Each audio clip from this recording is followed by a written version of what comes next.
सभी को सुप्रभात। मैं शिषपाल में प्राचीन मध्यकालीन काव्य के अंतर्गत हम पढ़ रहे थे Tulsidas BA part first Hindi साहित्य के अंतर्गत।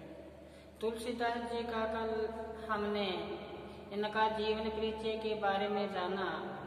हमने जाना कि तुलसीदास जी को जो वैराग्य वृत्ति का जो भाव पैदा हुआ अपनी रत्नावली के कहने पे हुआ। इनके गुरु ने इनका लालन पालन किया नर हरिदास जी ने, और अपने पत्नी की फटकार से संसारिक वृत्ति इनको हुई। क्या कहा था रत्नावली ने कि लाज न आवत आपको दोरे आयो संग, लाज न आवत आपको दोरे आयो संग, दिक दिक ऐसे प्रेम को कहाँ कहावत नाथ। कहते हैं आपको लज्जा नहीं आई, आप दौड़कर मेरे पास आ गए। दिक दिक ऐसे प्रेम को, ऐसे प्रेम पर क्या है धिक्कार है। जब तुलसीदास जी अपने पत्नी को मिलने के लिए ससुराल चले जाते हैं, तब ये तुलसीदास जी की पत्नी रत्नावली ने ये बात कही कि लाज न आवत आपको, लोक लाज ही नहीं सताई आपको कि मैं पीहर आई और आप पीछे पीछे दौड़ के आगे, दौड़े आयो संग, दौड़ के पीछे आगे। दिक दिक ऐसे प्रेम को, ऐसा प्रेम करते हो, ऐसे प्रेम में आप पर क्या है धिक्कार है। फिर कहा कि अस्थि चरम देह ममता में ऐसी प्रीति, हाड़ मास का पुतला है और उसमें इतना प्रेम। अस्थि चरम देह ममता में ऐसी प्रीति रघुनाथ से न भाव बीती होती। ऐसा प्रेम किससे कर, रघुनाथ से कर, श्री राम से कर, तो संसारिक बाधाओं से मुक्ति मिल जाएगी। तब ये बात कही तुलसीदास जी को उसी समय सांसारिक मोह माया से दूर एक वैराग्य की भावना पैदा हुई। अपने गुरु के पास नर हरिदास के पास रहने लगे, क्योंकि इन्होंने लालन पालन ही नर हरिदास जी ने किया था, वैसे इसमें बताया। तो जो आगे फिर ऐसा वैराग्य हुआ कि हिंदी साहित्य के महत्वपूर्ण ग्रंथों की क्या की इन्होंने रचना की। जैसे कल बताया था रामचरितमानस, विनय पत्रिका, और विनय पत्रिका के अंतर्गत ही हम इनके पद कल शुरू किया था हमने। राम जपू राम जप बावरे, भव घोर निधि, जैसे मैंने यहाँ श्याम पट पे अंकित किया, घोर भव नीर निधि। फिर बताया नाम निज नावरे, एक ही साधन सब सिद्धि रिद्धि सिद्धि साधी रे, गर से कले रोग जोग संजम समाधि रे, बलो जो है पोच जो है दाहिने जो बाम रे, राम नाम ही सो अंत सब ही को काम रे, जग नग वाटिका रही फूली फूली रे, धुआं कैसे दोलहर देखी तूने भूली रे, राम नाम छाड़ी जो भरोसे करे और रे, तुलसीदास परोसो त्यागी मांगे कौर रे। तो तुलसीदास जी ने यहाँ अपने सांसारिकता से ग्रस्त लोगों को भगवान श्री राम की नाम जपने की बात यहाँ कह रहे हैं। तो क्या बताया है, कहते हैं तुलसीदास जी कि अरे पागल, अरे अविवेकी मनुष्य तेरे को राम का नाम जपना चाहिए, राम का नाम का जाप करना चाहिए, जो इस भयानक संसार रूपी सागर को पार करने के लिए श्री राम का नाम ही क्या है, नाव है। आया है ना राम नाम निज नाव रे, श्री राम का नाम है, वो ही सांसारिक बाधाओं को दूर करने के लिए आपके काम आएगा। इस नाव पर बैठकर आप पार हो सकते हो। तो बताया कि राम जप बावरे, आपको इस सांसारिक बाधाओं से दूर पाने के लिए राम का नाम ही आपका सार्थक है। आगे है घोर भव नीर निधि, नाम निज नामे, संसारिक की भयानकता की ओर संकेत करते हुए तुलसीदास जी ने बताया है कि संसार है ये भयानक है। आपको देखने में इसका क्या लगता है, सुंदरता लगती है। अब ये उसी की बात है जैसे बालक अपने पापा की उंगली पकड़े हुए अपने पापा की क्या उंगली पकड़े हुए जब मेला देखने के लिए जाता है, ध्यान से सुनना, जब मेला देखने के लिए जाता है तरह तरह के, और वहाँ पे खिलौने देखता है, रंग बिरंगी मिठाई देखता है, चमकीली वस्तुएं देखता है, तो उंगली पकड़ी हुई है पापा की, कितना मचलता है, कितना खुश होता है, मुझे यही चाहिए यही चाहिए। और अचानक क्या होता है कि पापा की उंगली बच्चे के हाथ से छूट जाती है, तो वो ही बालक, वो ही वही मेला, वो ही मिठाई और वो ही खिलौना, उसकी तरफ उसका ध्यान जाता ही नहीं है। किसकी तरफ जाएगा? अपने पापा को पुकारता है। तभी की बात ये है कि जब तक अपना शरीर है तब तक ये संसार है, ये हमें अच्छा लगता है। जब तक अपने ये इसका संबंध संसार के साथ अपना जो संबंध है, तुलसीदास जी कहते हैं ये शरीर के साथ ही है। जब तक अपना शरीर है तब तक इसका संबंध है, फिर कोई किसी का नहीं है। यही यहाँ पे बताने की क्या की है, चेष्टा की है कि घोर भावनीर ये संसार है, ये ऐसा भयानक क्या है, भव सागर है, जिसमें से एक बार अपना आश्रय ईश्वर से छूट गया फिर पता ही नहीं चलेगा। कि अगर आपको पार होना है तो राम नाम का ये जो नाव है इस पे बैठ के पार हो सकते हो। पार होने का आश्चर्य है कि हमें जीवन में उठते बैठते चलते फिरते किसका ध्यान रहे? तुलसीदास जी कहते हैं श्री राम का ध्यान रहे। फिर आगे क्या कहते हैं? एक ही साधन सब रिद्धि सिद्धि साधी रे, ग्रस कली रोग जोग संजम समाधि रे। कहते हैं साधन एक ही है, जो श्री राम को अपना प्रसन्न कर सकते हैं, उसका नाम ले सकते हैं। साधन एक ही है, उससे ही हमें रिद्धि सिद्धि की सब चीजें की क्या हो जाएगी? प्राप्ति हो जाएगी। ठीक है ना? कहते हैं ना, एक पंक्ति आती है कि घर माणक बहुविध लाते मन बर्म्यो ले न सकई। कहते हैं हमारे अंदर रिद्धि सिद्धि सब चीजें विराजमान है। ये कब होगी? जब हम किसका नाम लेंगे? तुलसीदास जी कहते हैं कि यहाँ पे श्री राम का नाम लेंगे। तो कहते हैं एक ही साधन है, उसमें सब रिद्धि और सिद्धि इसमें साध सकते हैं। और फिर बताया कि जोग संयम समाधि ये धारण करना ये तो काल के वश में है। कली काल ने इसको क्या कर लिया है? ग्रास कर लिया है। इसमें क्या आ गया है कि इस ये जो समाधि आदि साधन है ये कलिकाल रूपी रोग ने क्या कर लिया है? ग्रास कर लिया है, खा लिया है। अर्थात कली ने अर्थात इस कली के प्रवाह से सारे जो प्रभाव है वो निष्फल हो गए। यही यहाँ पे बताया है।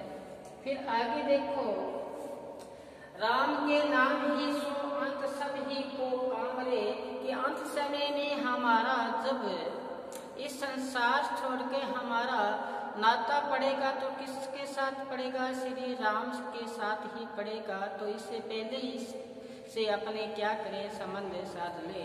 तो क्या बताया है? राम नाम ही सो अंत सब ही को काम रे। अंत समय में अपने किसके साथ मिलना है? श्री राम से। इससे अच्छा है कि पहले ही इनके साथ क्या करें? संपर्क करें। आगे बताया है कि जग नभ वाटिका रही फूली फूली रे, धुआं कैसा गौलहर देखी तूने भूली रे।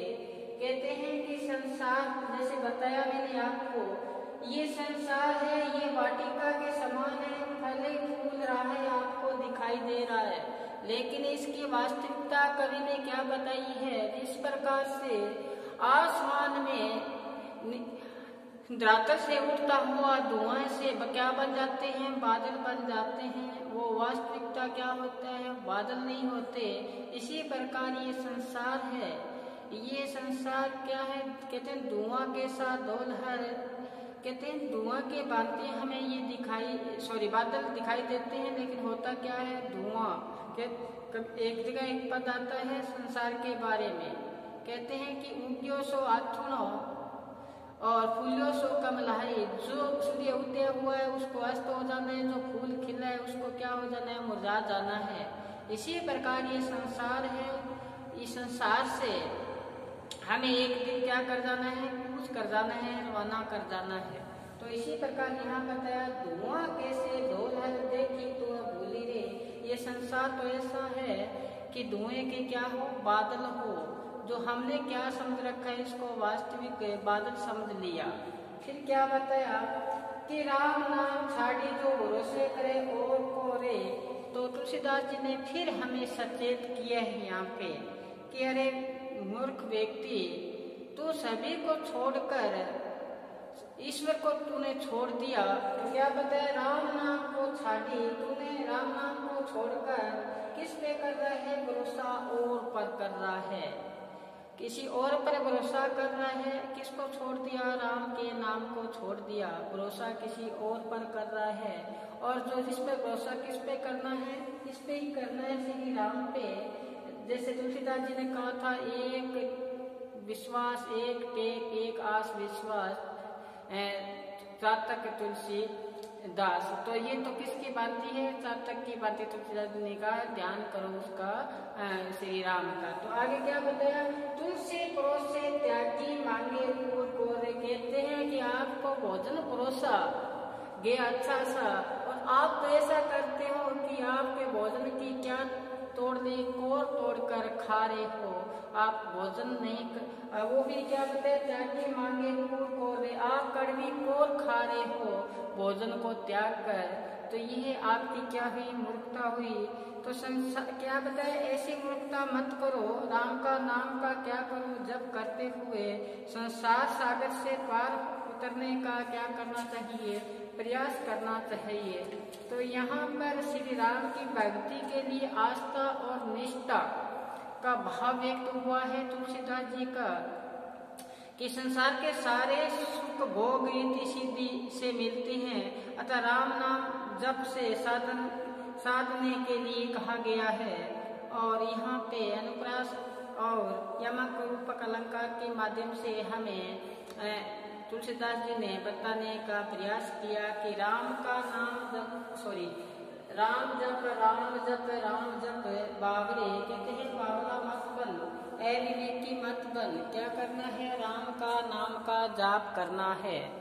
फिर बताया कि संसार को, अब देखो सारांश के रूप में, कि संसार ये भयानक संसार है, इसको पार करने के लिए राम का नाम ही क्या है, निज नाव है, एक ही साधन है, जो श्री राम का नाम जपने से रीति सीधी प्राप्त हो जाती है।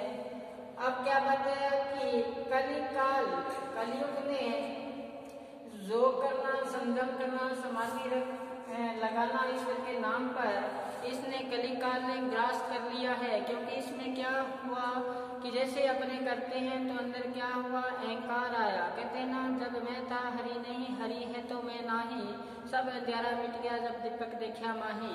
तो यही कलिकाल ने क्या कर लिया, विकसित कर लिया है। तो फिर कवि ने बताया, बलो जो है, पोत जो है, दाहिनो जो बामरे, राम नाम को अंत सभी काम है। कहते चाहे वो भला है, चाहे वो बुरा है, चाहे वो दाहिने है, चाहे वो बाएं है, लेकिन है क्या, राम का नाम ही है, अंत समय में वो ही काम आएगा। और फिर बताया कि संसार की आबा को देखकर, संसार के खिले हुए वाटिका को देखकर, इसमें ही क्या नहीं होना है, रत नहीं होना है। कहते ना, घर में रहो, घर से बाहर जो जगत की रीत, इन संसार में नहीं रहना है और संसार से अलग रहना। जिस प्रकार से जल की मुर्गाई पानी में रहती है लेकिन अपने पंख को भगोना नहीं देती, इसी प्रकार से कमल का फूल है, पानी में रहता है लेकिन अपने पंखुड़ियों को कभी पानी से स्पर्श नहीं होने देता। इसी प्रकार यहाँ बताया, अंत समय में यही काम आएगा। ये संसार की जो वाटिका है, ये फूली फूली आपको दिखाई दे रही है, ये आपके अंत समय में ये यही रह जाना है। तभी अंत जो अपने जो राम के नाम की नाम पर ही हमें क्या होना है, उसी पर सवार होना है। फिर बताया कि ये जो संसार की जो वाटिका आप देख रहे हो, ये कैसी है कि धुआं कैसा धोलहर धुएं के बादल की भांति है। इसको भूल मत। यहाँ फिर बताया कि राम का नाम छाड़कर, यानी कि राम का नाम आपने छोड़ दिया, भरोसे और का कर रहा है, किसका, किसी और का भरोसा कर रहा है जो सार्थक नहीं है। क्या बताया कि तुलसीदास जी कहते हैं आपको भोजन परोसा गया अच्छा, लेकिन आप तो ऐसे हो, आप तो ऐसे हो कि उस कड़वा ग्रास खाना चाहते हो, कोर खाना चाहते हो। आप स्वादिष्ट भोजन की बजाय यहाँ स्वादिष्ट भोजन का आशय श्री राम के नाम का जाप करना बताया है। तो कवि ने यहाँ पे यही बताया है कि श्री राम की जो भक्ति आस्था की भाव यहाँ तुलसीदास जी का व्यक्त हुआ है। जैसे कल कहा था कि कहाँ जाऊँ कासो कहूँ कौन सुने दीन की, तू ही गति अंगहीन की। कहते हैं मैं कहाँ जाऊँ और किससे कहूँ, अपने द्वार पे पड़ा रहा श्री राम के ही। कहते हैं द्वार धनी का पड़ा रहे, धक्का धनी का खाए, कभी तो धनी निवास इधर छड़े न जाए। उसी के दरवाजे पे पड़े रहो, उसी के क्या खाओ, धक्के खाओ, तभी हमें ईश्वर की प्राप्ति हो सकती है, अन्यथा नहीं। तो यही बात यहाँ बताइए तुलसीदास जी ने, कहाँ जाऊँ कासो कहूँ कौन सुने दीन की। नम्रता से, दीनता से श्री राम की यहाँ एक निष्ठता के साथ यहाँ भक्ति भाव प्रकट हुआ है कि राम का नाम जप, राम जप राम जप राम जप बावरे कि बावला मत बन, अविवेकी मत बन, किसका नाम जप, श्री राम का नाम का जप कर।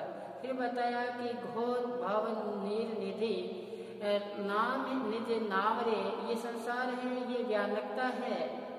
देखो कवि जो भी आए हैं, कवि इन्होंने संसार को अच्छा बताया है, लेकिन इसमें क्या नहीं होना है, लीन नहीं होना है। अपना जो आराध्य है उनको भूलना नहीं है, यही सचेत कहा है।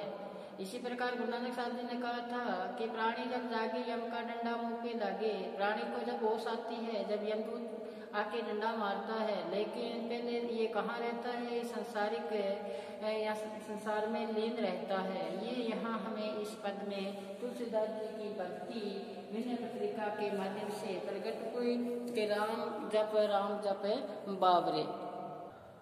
आगे के पद में बताया तुलसीदास जी ने कि ऐसी मूर्खता या मन की यहाँ पे मूर्खता के बारे में बताया है कि हमारा जो मन है वो कैसा मूर्ख है। हम श्री राम के भक्ति रूपी गंगा को त्याग दिया और हम ऐसे ओस के कणों की बूंद की मांग कर रहे हैं। हम प्यासे हैं और फिर भी हम मांग क्या रहे हैं, ओस की बूंद। ओस की बूंद से कभी प्यास नहीं मिटती, लेकिन हम मांगते हैं ओस की बूंद। तो तुलसीदास जी ने कहा है ऐसी मूर्खता या मन की, जैसा सच में लिखे अपने देखें, ऐसी महत्वपूर्ण है एग्जाम की दृष्टि से, ऐसी मूर्खता या मन की फिर क्या बताया, परिहरी राम भक्ति सुसरिता, राम भक्ति सरिता आस करस ओस कन की, आस करत ओस कण की। आगे देखो डोम समूह है निरखी, डोम समूह है निरखी, सातक ज्यों तरसित जानी मती, तरसित जानी मती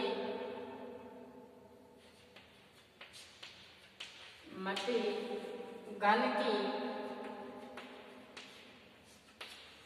देखो यहाँ पे बताया है तुलसीदास जी ने क्या कहा है कि ऐसी मूर्खता या मन की जो मूर्खता है वो कैसी है। तुलसीदास जी ने अपने आराध्य के सामने दीनता प्रदर्शित करते हुए अपना उद्धार करने की क्या की है, प्रार्थना की है। देखो दीनता व्यक्त करते हुए अपने को क्या की है कि संसार से मुझे मुक्ति दिला और संसार से मोक्ष दिला मेरे को। तो यही यहाँ कहा है, कहते ना सकल पदार्थ है जग माही, कर्म ही नर पावत नाही। सब चीज होते हुए हम ईश्वर की क्या नहीं करते, वंदना नहीं करते, उसकी प्रार्थना नहीं करते। तो तुलसीदास जी ने नम्रता से दीनता से पुकारा है अपने आराध्य श्री राम को। कहते हैं मेरी तो ऐसी मूर्खता है मेरे मन की, ये मन में ऐसा मूर्ख है मेरा मन, इसने तो जो परिहरी राम की भक्ति को छोड़कर, राम की भक्ति कैसे है, गंगा के समान है जो भक्ति है, वो गंगा छोड़कर ऐसा चाहता है कि मैं पानी पीऊं तो कौन सा पीऊं, ओस की बूंदों का। तो ओस की बूंद से उसकी क्या नहीं होती, तृप्ति नहीं होती, अपनी प्यास बुझाना चाहता है, जो क्या है असंभव है। सांसारिक विषय वासनाओं में ये क्या होना चाहता है, लिप्त होना चाहता है, लेकिन वो क्या है, ये मन मेरा ऐसा है, उसकी भक्ति करना चाहता नहीं है। तो ये तो ऐसी स्थिति हुई। तुलसीदास जी कहते हैं कि जिस प्रकार से चातक पक्षी पपैया क्या देखता है, वो निरखता है, देखता है धूम समूह है, यानी कि बादल है, जो धुएं के बादल है, उसको देखता है और उसको क्या समझता है कि ये तो बादल है, जिससे मेरे को क्या मिलेगी, स्वाति बूंद मिलेगी, मुझे प्राण मेरे बच जाएंगे। लेकिन संभव नहीं है, क्योंकि धुएं के बादल है और उसकी वहां है तो प्यास बुझती है। तो क्या बताया, तृषित जानी मछली घन की, उसने ऐसा सोचा ये बादल है, लेकिन बादल नहीं है। तभी तो फिर क्या बताया आगे कि नहीं तह शीतलता न मारी, नहीं तह शीतलता नहीं मारी, न तो क्या है बादल, जो बादल है धुएं की, उसमें न तो शीतलता है, न क्या है वारी का से जल, न उसमें जल है। और फिर बताया हानि होत लोचन की, देखो हानि होत लोचन की,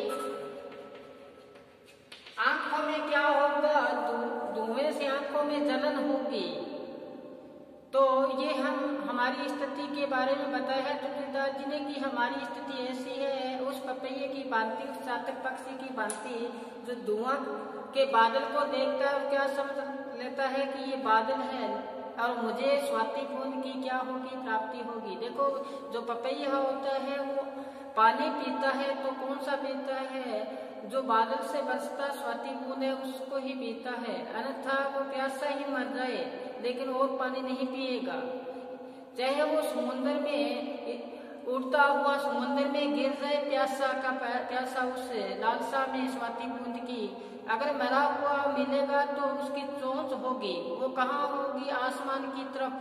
समुद्र का पानी नहीं पिएगा, अपनी तृप्ति पूर्ण नहीं करेगा, मर जाएगा। ऐसी तड़प, ऐसी व्याकुलता किसके प्रति है, उस स्वाति बूंद के प्रति है। तो इसी प्रकार यहाँ बताया चातक पक्षी का उदाहरण देते हुए कि हमारी स्थिति भी ऐसी है। जिस प्रकार से चातक पक्षी क्या समझ लेता है, धुएं के बादल है उसको बादल समझ लेता है और अपनी प्यास बुझाने की चेष्टा करता है, लेकिन न तो वो उस बादल में शीतलता है, न उसमें पानी है। और हानि हो तो लोचन की, हानि होगी तो किसकी होगी, अपनी आंखों की होगी। यही यहाँ बताया है कवि ने। इसके जो शेष पद है आगामी इसके बचे हुआ, वो हम आगामी वीडियो में उसकी सप्रसंग व्याख्या करेंगे। तब तक आप घर पर रहें, सुरक्षित रहें और मेरे कहे मत अनुसार आप चलें तो आपको आसानी रहेगी। एक एक पंक्ति पर अपने विस्तार से क्या कर रहे हैं, चर्चा कर रहे हैं गहराई के साथ। आप उसको देखें। मैंने पहले एक पद आया था उसमें बताया था, प्रसंग चला था उसमें, सकल पदार्थ है जग माही, कर्महीन नर पावत नाही। संसार में सब चीजें हैं लेकिन हम जानबूझकर कर्महीन नहीं बने, हमें उसको पाना है। तो लगे रहो आप। तब तक अपने कल शुरू करेंगे, अब शीतकालीन अवकाश शुरू हो रहा है, इससे आप फायदा उठाएं। घर पे हो, तैयारी करें, लगे रहें और साथ साथ में अपना जो ध्येय है वो क्या हो, पूर्ण हो। तब तक मेरे को दो आप इजाजत। धन्यवाद।